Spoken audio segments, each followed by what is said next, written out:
गणपति गुरु हिमगिरि सुता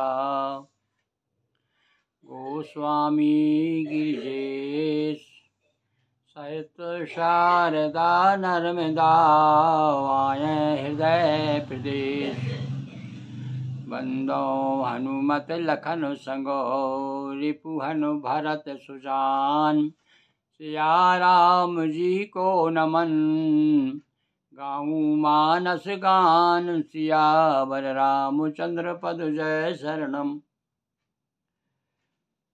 रामचरितमानस प्रेमी सज्जनों, नित्य प्रति एक दोहे से दूसरे दोहे तक यात्रा चल रही है। आज अयोध्या कांड 20वां दोहा 20 से 21 मथुरा कैकई संवाद।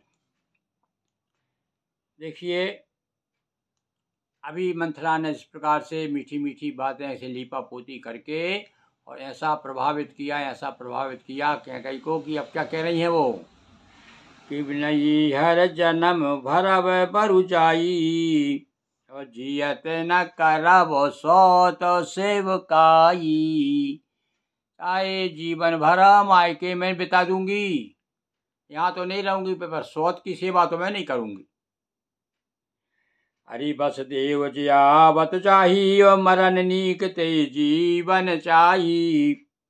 देव जिसको शत्रु के बस में रख कर जलाता है, उसके लिए तो जीने की अपेक्षा मरना ही अच्छा है।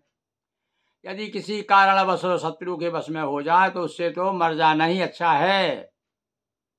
दीन बचन के बहु विधि रानी और सुनी कुबेरी तिय माया ठानी। और इस प्रकार से बड़ी दीनता पूर्ण, बड़ी दुखी होकर के जब कहने लगी, तब तो और माया फैलाई भैया मंथरा ने। कसे कसे कहो मानी मन ऊना सुख सुहाग तुम क्या तुझे तूना। अरे महारानी जी, ऐसा मन ऊंचा मत करो। तुम्हारा सुहाग तो दिन दूना रात चौगना पड़ेगा। जय रावण अत्यन भलता का सोए पाए फल परिपाका। जिस राजा ने तुम्हारा अनित सोचा है उसे निश्चित रूप से फल मिलेगा। देखो, फल दे दिया भाई।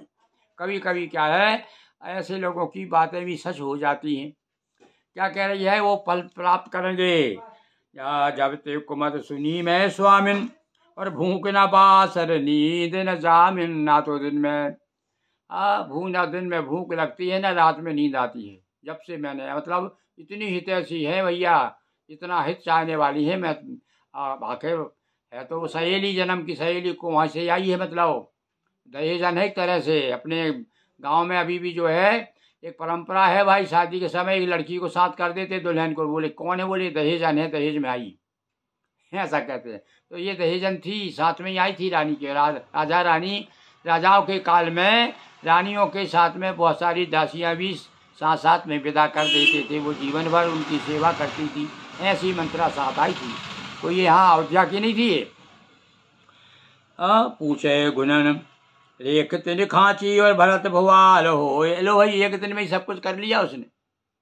कह रहा है मैंने जोशियों से पूछा और उन्होंने रेखा खींच करके पक्का बिल्कुल 16 आना बात बता दी है कि निश्चित रूप से भरत ही राजा बनेंगे। आप चिंता मत कीजिए। भामिन करऊ नता कहो पाऊ और है तुम्हारी सेवा बस राऊ। यदि भैया तुम करना चाहो तो मेरे पास एक उपाय है। अब देखो किस प्रकार से बातों में लेकर के, अब बात क्या कह रही है वो सुनिए। देखो, बोले हाँ हाँ, कह भाई कौन सी बात है, बताओ कौन सा उपाय है। बोले देखो, राजा तुम्हारे बस में तो है ही, और अभी तो क्या कह रही थी कि झूठ माट का है वो मन के बारे में लीन है, ये कह रही थी।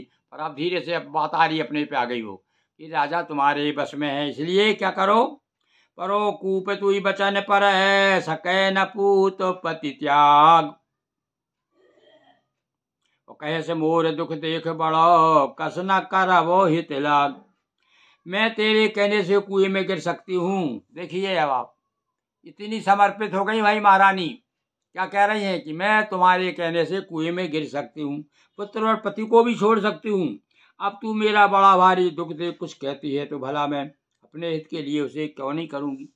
लो यानी क्या कह रही है, तुम्हारे लिए तो मैं पुत्र को छोड़ दूँ, पति को छोड़ दूँ, क्योंकि इतना हित चाहने वाला कोई मिल जाए तो फिर क्या बात है भाई। तो इस प्रकार से पूरी तरह से महारानी कैकई मंथरा की दासी की तरह व्यवहार कर, मतलब दासी हो गई उसके बस में तो रहा। अब नौकरानी तो अब रानी जैसा आदेश देगी, बताएगी उपाय और वो महारानी करेगी। अब आगे हम देखेंगे। बोलिए सियावर रामचंद्र पद जय शरणम। यदक्षरम पदम भ्रष्टम मात्राहीनम तदभेत् तत्सर्व क्षम्यतां देव प्रसीद।